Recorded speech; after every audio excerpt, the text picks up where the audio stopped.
listening to the Contraritics Podcast, pushing back against the insanity of this world with arguments that may or may not work. And here's your hosts, Josh the Gun Nerd and Ian the Beer Nut. Hey, we are back to our room. Back to the closet. I was gonna say room is kind That's of generous. It's very generous. Yeah. We're back to semi covered walls with sound deadening stuff. We had another shelf because we have a year of beers below it, and then we have the next year started up on. The walls cannot contain all the. If we actually had all the beers from the years, beers from years, we wouldn't have to use any of this. Yeah. Just spray a bunch of foam in each can. Yeah. It would be interesting to I'm sure there's ways to preserve cans I don't know, you could either rip the labels off or cut the can and flatten them and Yeah. I have seen. Well, your brew shed has a bunch of random stuff. Yep, it all does. over it. All kinds of random stuff. Still waiting on a tailgate with a Bigfoot posing provocatively next to a raccoon. But all right, there we go, Taylor. We'll see if you hear this. I have seen a YouTube video of a guy that roofed his shed with soda cans or beer cans. Oh, really? Yeah. Oh, yeah. Wow, that's a that, lot of work. Yes. If you could employ your kids to do the exactly most of the tedious work. Yeah, I had a friend that would I really appreciated the work that he would do on things, but I was like, you have no value for your time whatsoever. You will spend 6 months to make an $8 part that you could just have the thing going, but you got to make this part, which hey, that's really cool. And he also didn't have kids. Maybe now that he has kids, he's put his kids to labor, like you're saying. But it is interesting. The time value is an interesting concept. Well, hey, that's great. I love it. I could not imagine pounding a whole bunch of cans flat to roof a. And that is actually one thing I miss about bottles is that the bottle caps wasn't easy. Required zero effort to save. You literally need to pop it off to consume the thing. Yep. And then, I have a large jar at home that I didn't realize at the time. I guess I kind of knew because I kept seeing more beers in cans, but didn't realize I was on such the tail end of the bottle era. There was a breakover of canning made affordable for, I remember there was one out of Colorado, brewery out of Colorado that, gosh, I wish I could remember the name because it was funny. But they would allow home brewers to come in once a month and can a certain amount of their beers. Yeah. And so there was things like that were happening where, maybe breweries would share the canning equipment or whatever, and it just got less and less expensive. And it really is so much a better way to can a beer, transport a beer, drink a beer, I like it. Yeah, there is. A can is I actually don't even know the percentage, but it's got to be 80% lighter. Yeah, as a just it's much native less breakable. Form. Yeah, yep, breaking and all that. Do you? But in terms of. I feel like it might swing the other way at some point because I feel like as a society we're leaning to the glass is the only true pure form to hold because they say aluminum leaches some whatever and plastic you get microplastics and because some of them have a liner in there or whatever. Were you in the beer scene at a time when you went in to look for beer you ignored anything in a can? Oh yeah because I remember that was the thing it's only going to be good if it's in a bottle because that represented, smaller breweries. And then I specifically remember being on a brewery tour, which aren't really a thing anymore. Yeah. It was Aviator Brewing in Fuquay, Varina, back from our stomping grounds. Watch your mouth. I know. Yeah, you mispronounce Fuquay Varina, and it only gets bad. you're looked at very suspect. But yeah, they had that was back probably 2012 or something like that, and Kim and I. No, it must have been earlier than that because I don't even think we had kids yet because we wouldn't have just gone on a brewery tour together. I mean, we might have brought Joe along, but in a little baby carrier or something. Yeah. But it's probably 21 and over. Anyway, it's just funny to think of going on a brew tour with Kim now. That would not happen. But we were kind of walking around. We were talking about, and they were talking about how they put their stuff in cans, and I kind of challenged or was just asking some questions, and I was saying that I like bottles better, and he's like, "Why?" And I was like, "I don't know. I just think it's better." He's like, "Well, the things that most greatly reduce taste and quality of the beer is light and oxygen, and cans do better at keeping both of those out." And you kind of get when you see the bottling process, it's not clean in terms of there's always some beer spilling out, and so it gets trapped under the liner of that cap, and so if it doesn't fit if you don't pour it into a glass and you don't really wipe off the top, sometimes you can kind of get an off-color taste from that. Makes sense. Yeah, just that weird dried beer taste on the top of that. So just overall, and I was like, oh, yeah, I guess there's something to be said for that. Yeah. And the lower transportation costs, less breakability, all those things. Yeah. Well, now that we've lost everybody. Right. Yeah. Guys, welcome back. We could totally. Some nerdy beer talk. Yeah, that's right. Just to kick this thing off. Yeah. And we'll kick it off. I don't know where it hasn't been anywhere but the fridge, but sometimes. Yeah, I just had to clean our glasses that have been cleaned and then stored for a couple of months. Right. But this is a Red Mason Rye. I guess that is a beer, Red Mason Rye, and then it's a amber rye ale is the style. Only 5.5 ABV, but I don't know. It sounded interesting, just because I appreciate a good amber, and especially with the rye thrown in there. Yeah. Sounded like an interesting combo. Yeah, it's been a good while since I had a rye beer, and it was a big beer too. So. And let's see, and I didn't even realize it was from Woodinville. Yeah. Let's see. They say our signature rye ale features earthy and faintly spicy quality of malted rye, interwoven with Yakima-grown Mount Hood hops. The result is a malt-forward yet dry balance with subtle fruit-like fermentation character and moderate hop bitterness. Yeah. I think I agree with their assessment. This might have been Marysville Republic Bottle Shop.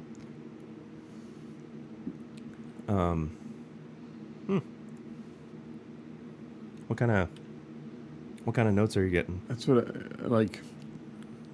This sounds bad. It's not bad, but a little woody. You just licked a piece of wood. But all the good things. I mean, it's kind of got the warmth of honey, though. Kind of. I would say it has a lingering, dryness, but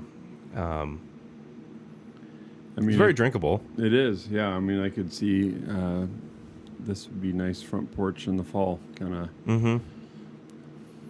Yeah, for those. What is that? There's, without being pumpkin-y, there is a little bit of that. Well, that means you don't like it. If there's pumpkin. No, I actually like it. There's times where I've had it. It could not be described as a pumpkin beer, but there's some pumpkin rind or something like that to it. Pumpkin rind. Yeah, now you're selling it. Yeah, I really like it. I'd buy it. Okay. Yeah. Yeah, it's one of those. I mean, we talk about some beers that you can't drink a whole one of. This is definitely one that you could easily and drink it slow too. This one will probably change its profile as it warms up. This is the time of year, like, okay, I'm drinking less of the, like, so IPAs I pretty much drink here. The summertime, I've been drinking like the Cayman Jacks, just because it's nice and cold, and so now as I'll have less and less of those in a little mini fridge on the front porch, like I just need to like maybe just turn off the fridge. It'll in a few more months when it's staying like under 40 or around 40 degrees, that's about the right temp for a dark beer, or something like this would be really good. Yeah. So, talking about fall, talking about change of seasons, that means school's kicking off. We're going into, technically, I guess, by the strict calendar days, it would be the third week, but, that first week doesn't really count. Yeah. In terms of... the first week of 2 days. Right. In terms of time or academic rigor, it's like you're just trying to get into the driver's seat, Hey, kids, remember school? We're back. This is what you've done your entire school career, but we got to remember, and we all got to remember some of those things again. So. Yeah, and remember, this is not your bedroom. Pick up after yourself. That's right. Be quiet when I'm talking.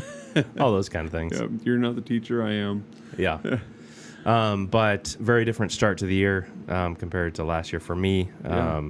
Being second year, I actually have at least some idea of what to expect, as opposed to zero.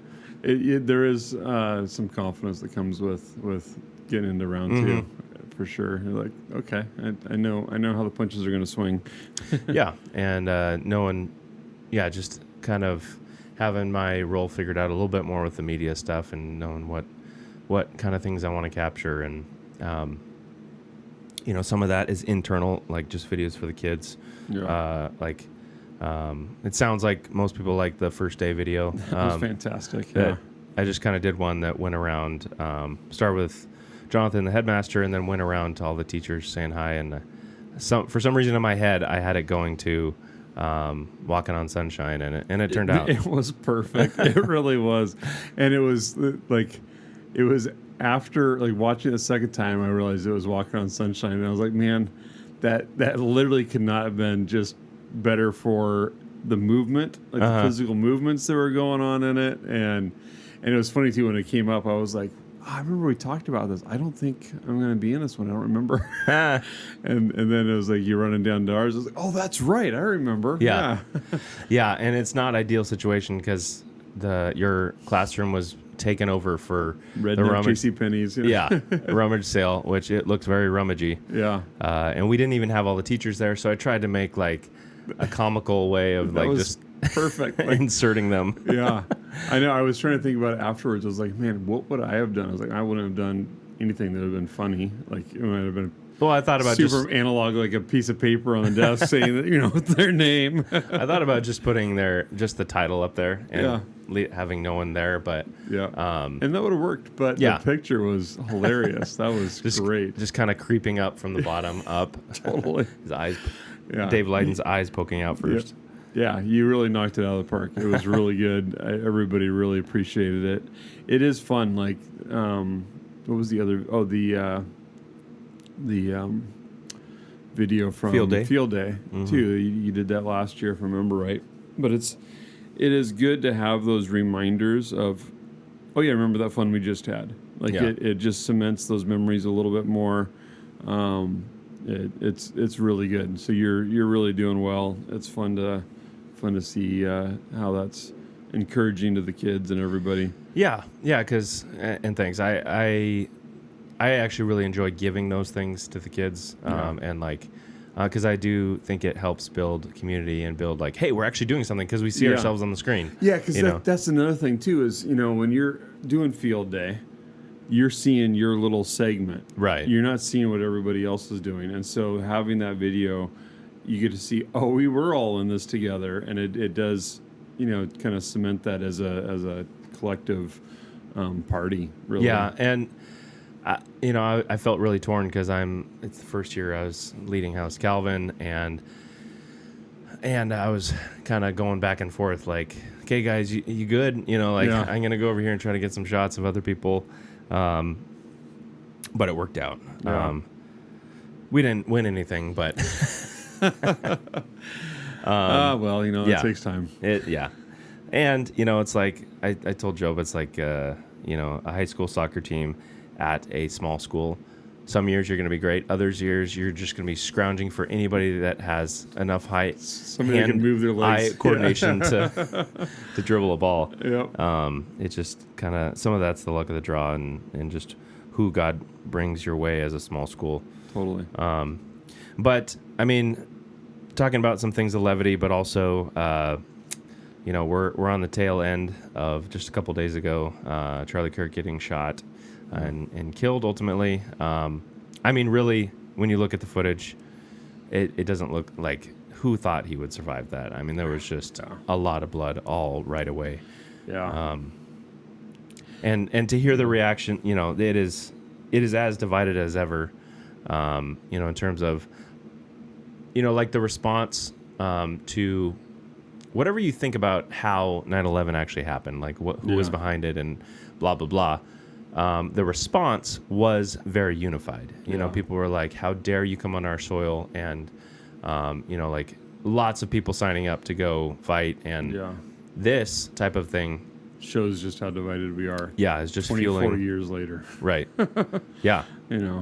Yeah, I'll say this on my behalf. You're whatever for you, but like, I may say things today that I might not actually agree with, by the time we hit the stop button or, in a couple days. Because I've really, it's a weird thing, and you and I were talking about it beforehand. Like, I don't think both of us knew who Charlie Kirk was. I had just more recently paid attention to some of his videos where he's arguing with people in a very winsome fashion, regardless of how you might disagree with him. He was winsome, and if not, his eloquence and his knowledge and his memory to be able to just pull references up and things like that the way that he did. Yeah. But he actually did it in a way that did not demean the humanity of the person that he was arguing against. Like I quit arguing with people years ago with the Second Amendment issue because I actually believe that most people don't come to that argument in good faith. Most people come into it just wanting to make sure that you don't have the guns and that those that could overpower you do. And I still believe that, but I do know, and I was reminded of it because, like I was telling you before we hit record, I probably watched the most Charlie Kirk ever on Sunday, before this happened, because I was over at my in-laws, my father-in-law, like Fox News and Charlie Kirk and basically any of the big names in the world are the water across his gills, and and so we actually enjoyed, like I pretty much don't watch, like I remember Sean Hannity from like 15 years ago. I can't stand him. I can't stand most of the figureheads that are on the conservative, quote unquote, Republican Party, and we'll talk about some of that. Well, because a lot of them you don't like. I don't actually know if Sean Hannity believes anything that comes out of his mouth. Totally, totally. But Charlie was one of those guys that he absolutely believed what he was saying. He absolutely believed, and it was good. Yeah, like it was really good. Like he loved God. That was very clear, very evident, and he loved people, and so seeing how this has been handled afterwards has been grotesque, and it does scare me for what we have to come, mainly from our side. I know what's coming from the other side. We saw that on the 10th, but from our side, I mean, guys, I'm a big gun guy. Like we have guns for a reason. And that's actually to keep the peace. And so it scares me that there are people that are exploring, how to bring on civil war. That's gross, and we've already seen what that looks like. Yeah. Taken to the extreme at 12:40 on September 10th, and because what what would actually be accomplished by that? You know, like, I mean, anytime there's been a, you know, I guess you could call self-inflicted internal conflict that results in war and death in a country, like, what do you actually end up getting by the end of that? You know, like, obviously, French Revolution was nasty, and they thought they were meting out justice while they were actually just senselessly murdering their neighbors. Yeah, and their co-laborers or whatever too. Yeah, well, like, I mean, you some weren't of them as extreme deserved as me, it. so now I'm going to kill you. Right. You know, you weren't doing my expectation of you know, doing this revolution, so now we're going to kill our own. And that's what's because gonna happen. you can't be progressive enough to keep up with the progressive. Yep. And then also, I mean, yeah, it's really actually sad that, I mean, in studying that period of history for the Civil War for our own country, you know, it's like, it wasn't so much about slavery for Abraham. It was more like not letting go of that part of the Union, where it might have, like, God might have actually blessed that, because they said we want to go, and Abraham said no, you don't get to go. We're gonna kill ourselves to keep you from going. But honestly, they might have, and we have since then. Like, a part of our country died in that Civil War that we've not reclaimed. Like 30% of the population at that point. Well, like, and even just what morally we were founded on. What was, like, when you kill your brothers, when you kill your cousins, when you kill your in-laws. It wasn't 30%, but it was high. Yeah, it was the highest, you know, obviously the highest loss of life in wartime for our country. Yeah. It was really nasty. You know, like, neighbor taking up arms against neighbor, you know, like, you know, people, I mean, you think about, like, where county lines fall and stuff. You never think about where county lines fall. And then when it determines who you're fighting for or whatever, then it's like, that's really ugly. Yeah. So, like, these people that, you know, talk about, you know, FAFO and, you know, find out, and it's like, well, okay, but at the end of finding out, what are you going to do? Like, do you have great ideas of how to run the government? Like, you have specific moral and political reforms that you think would lead this nation into a better place, or are you just angry? Yeah, you know, that's what it is it's just a lot of anger. And it's, I mean, we see it, you know, there's Cal Higgins, who's a rep out of Louisiana. I think I've seen some stuff that he said, and it's like, that's good. But one of the things that he said, and I'm just going to, you know, if it's still up on Twitter when you hear this, you can take a look for it. Or you can look at my Twitter feed and my comment on it. But he says that he's going to basically use the full weight of his congressional powers to go after all the people, all the sick, and these are my words and probably some of his words, but all the sick, disgusting people that are celebrating Charlie Kirk's death. They are sick, disgusting people. But he's using congressional powers to go after these people, to go after their business licenses, to shut them down. That is, for one thing, this dumbass swore an oath to the Constitution, and that's not his role as a rep to even when you're foolish and you're demeaning the humanity of this person, of Charlie Kirk. You still have that right in our country to say that. Now, where that ends is at these people's employers. We're already seeing that some of these people are getting fired. So, like, my comment was roughly like, you know, you stand down, Mr. Government. Like, this is not your role. This is not something that that our founding fathers would want you to do. This is not something Charlie Kirk would want you to do. This is not something that we want you to do. Just shut up and you know, minimize the amount of laws and restrictions on us.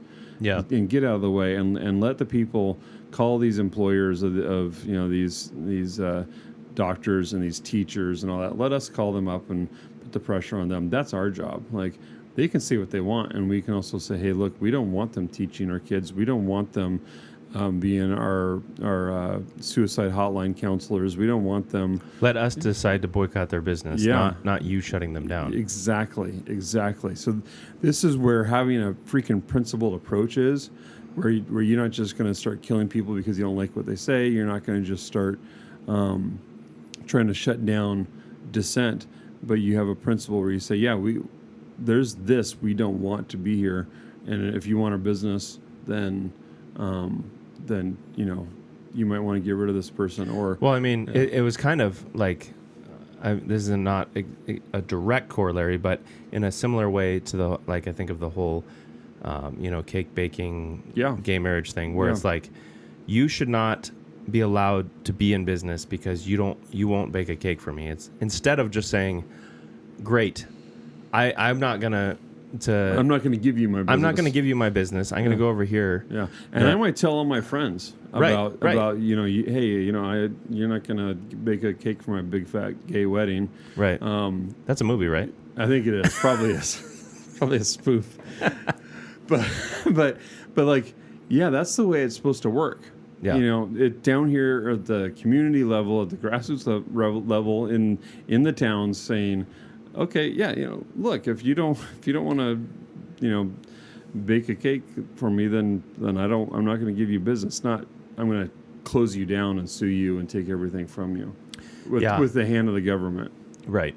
And that's where, I don't know his history, but I would think that would be more of the approach of a career politician versus a absolutely not like a he's trying to get more freaking votes next year is what he's trying to do. Like a business guy that's coming in, doing his time and getting out. Is like, what would serve the people best? What would you came in here, swore an oath, and then you're getting out, rather than just thinking about the next election cycle, thinking about how to work the system, because that's our complaint against the left is when they work the system to try to get people shut down, and when it's like, okay, what happened to free speech? What happened to justice? I would say, but there's many varied responses to this whole thing, and it's really bringing out people's true colors. This is the time, not to pick up your guns. Like, this is not the time for that. This is the time to carry your guns. Carry your guns everywhere. I've been thinking about that truck gun, that backpack gun. Like, put that kit together. Put together a kit to save lives. If you're going to punch holes in people, you got to be able to clog holes in people. Yeah. Yep. So have that ready. Get out there and train and do all that. But that is a defensive nature. That's not in a way to go and attack, but be ready for those things. I mean, I just before we hit record, I heard I watched saw a tweet of a guy that had walked by. He realized just then that he had walked by the shooter, and being a good man, he carried on the campus where you're probably not supposed to. I'm not sure Utah's laws or this particular campus. You can't even drink a beer over 5%. Yeah, that's true. I doubt you can carry a gun. But he was doing the right thing, as anybody should do, carrying a gun where you're not supposed to, so that way you can protect the people that that target those areas. Yeah, and so he realized much later, I walked by the shooter. Now he's kicking himself for that. So be that guy where you are ready for those things. Don't beat yourself up over if you do something that you can't do. There's security guys that are there that are beating themselves up and losing sleep and apologizing to Charlie's widow for not being able to stop something that was impossible to stop. Mm-hmm. So don't be that guy, but also don't be the guy that was like, man, I could have been carrying a gun when I could have stopped this. Yeah. Don't be that guy. That's the really important thing. But also be more outspoken. This is a time for us to not cower and worry about getting shot. This is a time for us to know that the worst thing that can happen to us, as it's been said many times over the last couple of days, is the worst thing that can happen to us is we end up in heaven. and we've led a good life and a good example to our families. None of us wants that. None of us wants to die, but we'd rather die doing the right thing than being a coward.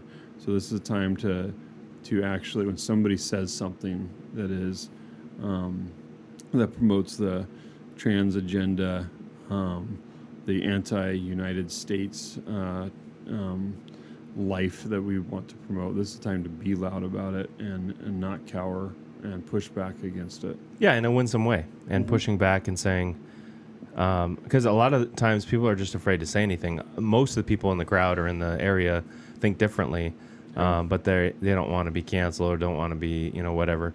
And usually the people that do speak are the super aggressive, ones that probably shouldn't say anything because they're gonna start a fight where a fight doesn't need to be started. This is the time. It's a really good. This is the time to also grow up and not be the ones being fighty.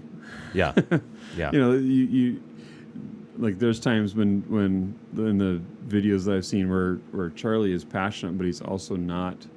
He never demeaned the humanity of the people that he was talking to. Yeah, he would get fiery at times, and I think that's what people are. The enemies are saying, like, well, look at this guy. He just, but he was passionate about what, the raging people in purple hair are pretty passionate too. Exactly. But we just put something new in our glass, triple dank shark. I should say triple dank shank. Just that would roll off the tongue easier. It would. But it's like a picture of a. It looked like a mastodon. It does look like a shark. Yeah. Giant shark trying to get two dudes in a barrel with a frog hanging off the side. Yeah, that makes sense. And it's a 10%er. It's a triple, hence the triple in the name. It's a collab between Great Notion Brewing out of Portland and Alvarado Street Brewery, which I don't know where Alvarado Street is. It might be in Portland also. I don't know. But that is it's got a nose on it. It does. I love that kind of citrusy and flowery and all the usual, but like in a dank way. It smells dank in all the right ways. And it's a very smooth triple. Oh man, that's good. Yeah, you would not think that is a triple. A double maybe. Yeah, but it's got like a vanilla and pineapple right off the bat. Maybe some orange juice. Yeah. But vanilla always smooth things out. Yeah. and it has some of that. That's typically, I think that's more typical of the hazies. Okay. That has that vanilla kind of that. Yeah. It kind of takes the edge. I feel like the hoppiest beers are the West Coast. And maybe that's part of the process, but for whatever reason, I feel like hazies are usually more. Take some of that edge off. Yeah. But it's super really pleasant. That is. These have become more like a dessert to me. Yeah. Since I don't have them as much. Yeah, you didn't do a lot of hoppy. And it is really good. Well, yeah, and a few more thoughts about like the whole, because you hear a lot of people saying, what our country needs right now, is, we need to pray for our country and we need, but what, pray unto what? Yeah. And pray to God, but unto what? Like, unto what end? Yeah. Like, what do you want for our country? Because it's a lot of those same people, and in Christian circles, there's kind of this Christian nationalism debate going on, where they're really offended by that name. Or they're offended for somebody else. Yeah, just it's my uncharitable, right? Uncharitable take. Yeah. So if you think, and for sure, I think we can all agree that the country needs the gospel, needs salvation, but then unto what? I was explaining pre-show that we the secondary just read through Art in the Bible. It's a short book by Francis Schaeffer. Francis Schaeffer was an engaging, culture shaping guy in the 50s to 80s maybe. Yeah. He was influential, but he wrote this book, and the way he starts out was in talking about art and Christianity, why Christians should care. He talks about the Lordship of Christ, and he starts there and talks about how God actually cares about the whole man, the soul and the body, and how we have often, Christians, evangelicals have often settled for what he called Sunday school art. Where it's just, I think flannel graph and, don't put any extra time or effort into making it excellent because God doesn't care about that. He cares about the gospel. Yeah. And it's like, yes, the gospel, but unto what? What are you saving them unto? Are you saving them unto a God? Not obviously you saving them, God saving them, but you presenting this gospel that saves them unto a God that actually cares about everything, or just a God that only cares about, saving souls, which we're not going to heaven to have more Bible studies. More Bible studies. Like we need to be actually practicing now what we are learning in Josh, the Bible. Heaven is an eternal Bible study. You're gonna sit on the cloud. There's going to be a harp. It's just going to be a Bible study. You're going to eat really bad snacks and Folgers coffee, just endlessly in heaven. Yep. It's just going to be an endless potluck of unknown origin food. People need to start. God, no. People need to start putting claiming what they brought. Oh man, I love it. From the Jackson family. From Yep. Here's boxed mac and cheese. I think pepper on it. I think the quality would go up because people have to own what they brought. That would really actually be hilarious. That would be really funny. Just like, when you plant something and you put a little stake in the ground, says this is what it is. Cilantro. It's like, it's like, here, this is what we made. Right. And we're sorry. Take a mint. I mean, man, here's a bowl of mints. We have done that, and sometimes it works out well. Ice cream sandwiches apparently was what everybody's soul needed last time, but but then there's times where we've go through and you're like, hey babe, what did we bring? You're like, yeah, exactly. What's the safe dish? Yeah, totally. Oh man, that would be hilarious. Yeah, I'd love it because it would up our game. Right. But it's just this idea that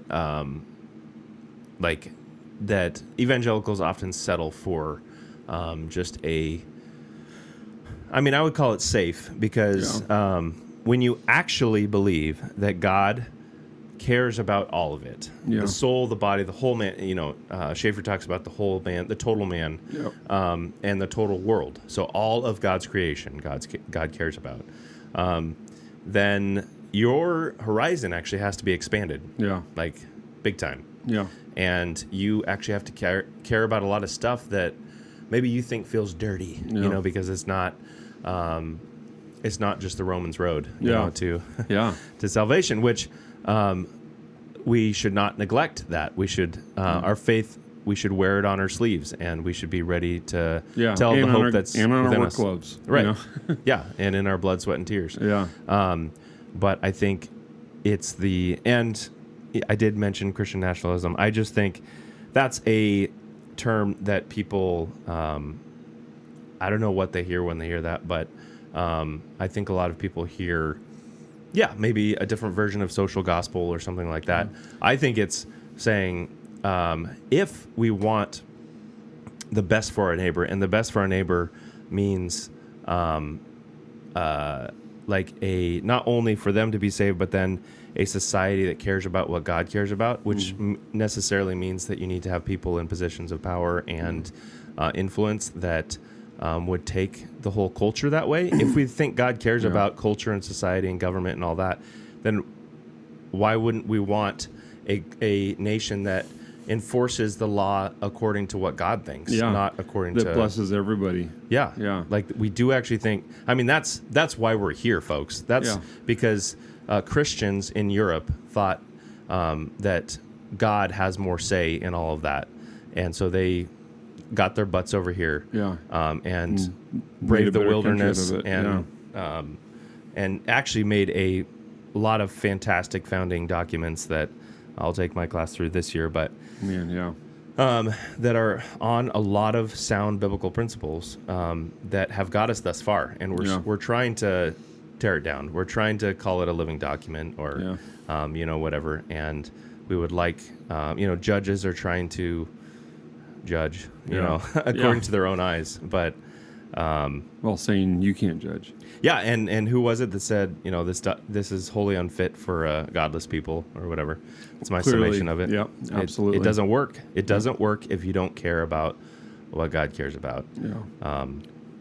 This is a time to love God enough to get your hands dirty, and I'm that's literally just doing work, like doing the kind of work that builds up your community, and that means outside of even your church. That means filling your mind with all the wisdom, but then doing something with it, not just planning on eternal Bible studies. Like, this is on earth is where we practice what we're going to be doing in heaven. And one of those things is not being like, missionaries.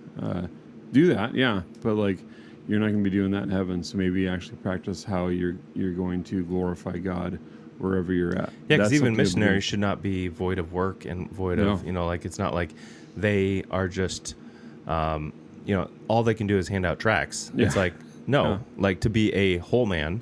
And the way God has called us to be is to actually care about all those nitty-gritty things that might look like digging a trench or, whatever the thing is for your neighbor. Starting a business or being the best employee that you can be, or learning to take... I mean, for me, like it looks like knowing my wife and kids. It means knowing how to keep healthy 5 acres of land. Planting trees, as wise men have said, planting trees for, that'll grow to provide shade that I'll never see. Or that a deer will eat. I'm actually looking at having a couple more redwoods, from the same people because there's a story there. Like, because you mentioned it again.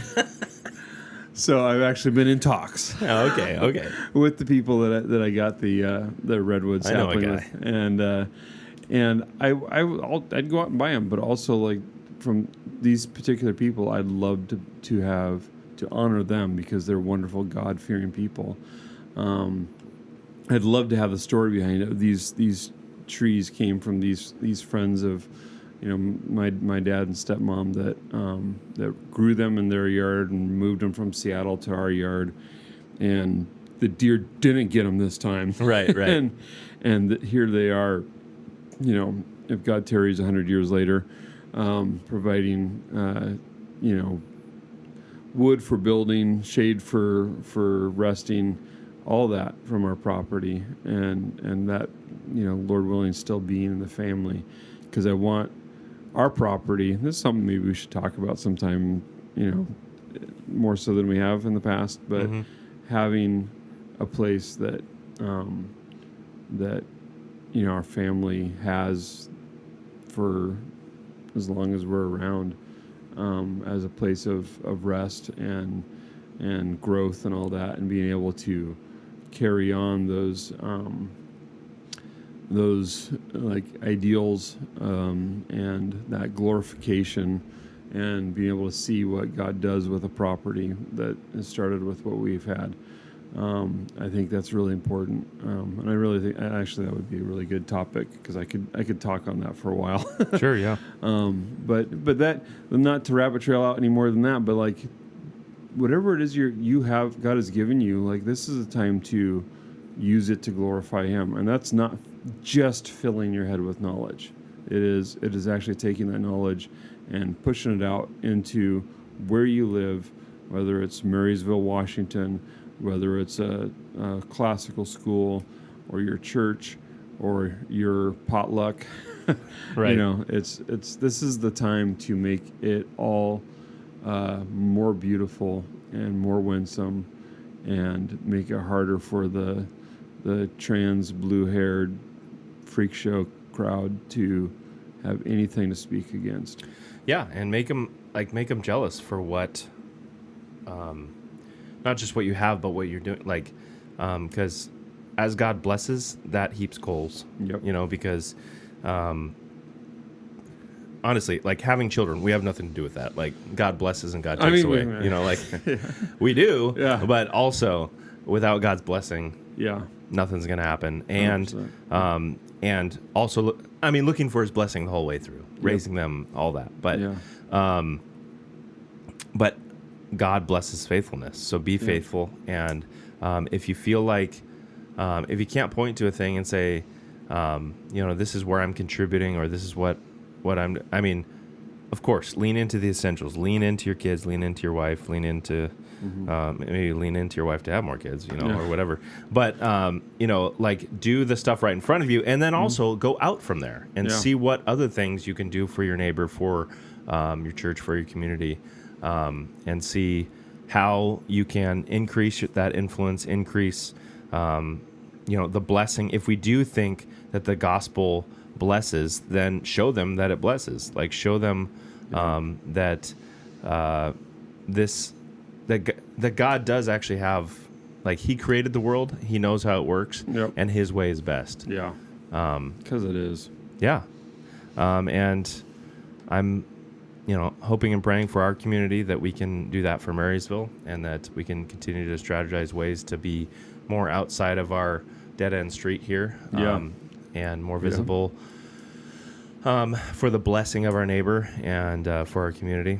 So hopefully that sparks some ideas in your head, and even I don't know, just I'll admit that it was very dark, like just that the day that Charlie Kirk got shot. It wasn't so much that I thought Charlie Kirk was precious. It was more that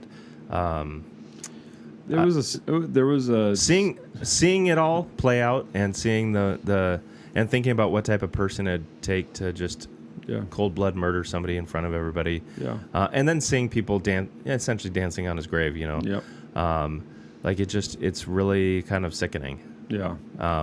But don't stop there. It was because it's something that what you and I've talked about. I've talked about with several other people.